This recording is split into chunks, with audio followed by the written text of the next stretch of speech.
Assalamualaikum warahmatullahi wabarakatuh. Kami dari kelompok 5 ingin mempresentasikan tentang kemiskinan dan kesenjangan pendapatan. Kemiskinan dan kesenjangan pendapatan. Kemiskinan merupakan hal yang kompleks karena menyangkut berbagai macam aspek seperti hak untuk terpenuhinya pangan, kesehatan, pendidikan, pekerjaan, dan sebagainya. Agar kemiskinan di Indonesia dapat menurun, diperlukan dukungan dan kerjasama dari pihak masyarakat dan keseriusan pemerintah dalam menangani masalah ini. Kemiskinan merupakan masalah multidimensi dan lintas sektor yang dipengaruhi oleh berbagai faktor yang saling berkaitan, antara lain tingkat pendapatan, kesehatan, pendidikan, akses terhadap barang dan jasa, lokasi, geografis, gender, dan kondisi lingkungan. Selanjutnya, kesenjangan pendapatan. Ketimpangan pendapatan yang terjadi di Indonesia sangat terlihat jelas dari istilah yang kaya semakin kaya dan miskin semakin miskin. Hal ini sangat berdampak pada kesenjangan sosial yang terjadi. Namun, tentu saja untuk mengatasi masalah ketimpangan pendapatan tersebut tidak cukup hanya bicara mengenai subsidi modal terhadap kelompok miskin maupun peningkatan pendidikan atau keterampilan tenaga kerja di Indonesia. Lebih penting dari itu, persoalan yang terjadi sesungguhnya adalah akibat kebijakan pembangunan ekonomi yang kurang tepat dan bersifat struktural. Maksudnya, kebijakan masa lalu yang begitu menyokong sektor industri dengan mengorbankan sektor lainnya patut untuk direvisi karena telah mendorong munculnya ketimpangan sektoral yang berujung kepada kesenjangan pendapatan. Dari perspektif ini, agenda mendesak bagi Indonesia adalah memikirkan kembali secara serius model pembangunan ekonomi yang secara serentak bisa memajukan semua sektor dengan melibatkan seluruh rakyat sebagai partisipan. Selanjutnya, pada dasarnya bentuk kemiskinan dapat dikelompokkan menjadi 3 pengertian, yaitu yang pertama ada kemiskinan absolut.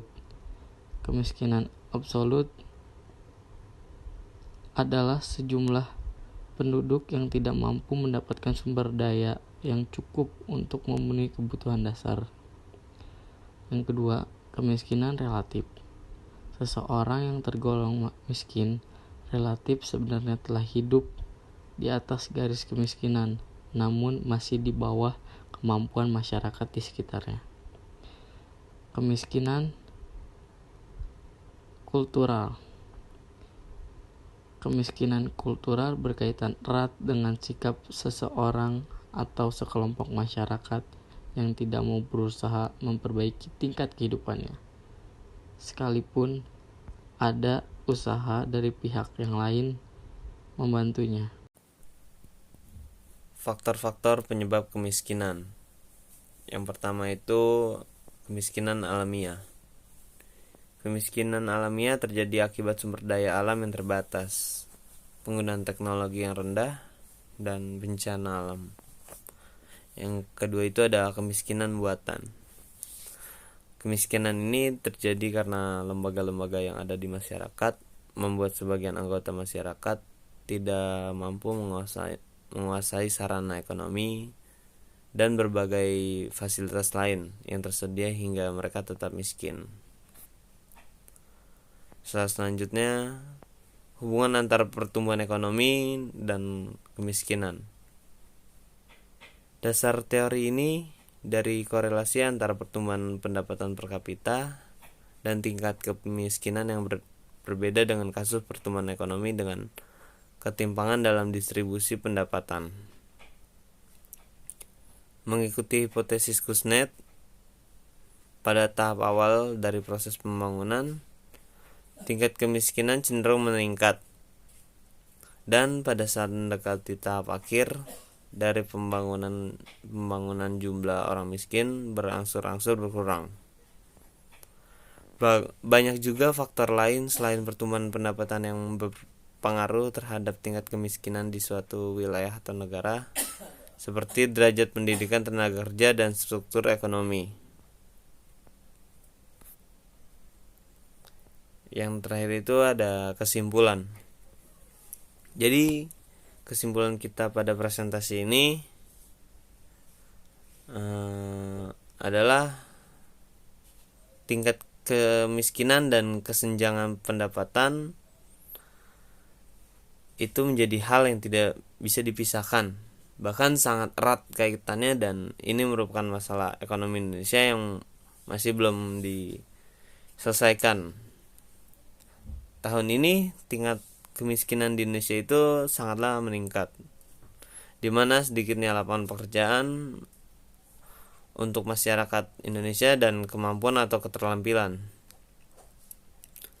masyarakat tidak bisa dimilikinya karena kurang pendidikan di Indonesia masih menjadi masalah.